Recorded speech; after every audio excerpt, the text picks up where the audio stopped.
నాకు తెలిసి real estate సంస్థలకి ప్రభుత్వాలు తక్కువ రేట్లకి భూములకు పంచడం కానీ ఇచ్చింది కానీ నాకు తెలిసి బహుశా దేశంలో ఎక్కడ లేదు.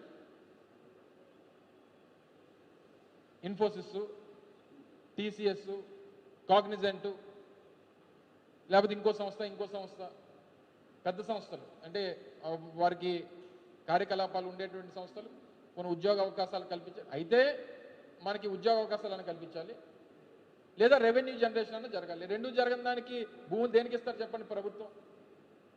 పోనీ ఈ సంస్థలకి పోనీ పక్క రాష్ట్రాల్లో ఎక్కడన్నా ఉచితంగా భూములు ఇచ్చారా? తక్కువ రేట్లు భూములు ఇచ్చారా? వీరికే ఎందుకు ఇచ్చారు మీరు? రియల్ ఎస్టేట్ సంస్థలకి భూములు ఇవ్వడం అనేటువంటిది ఏ రాష్ట్రంలో ఏ ప్రభుత్వం చేయదు.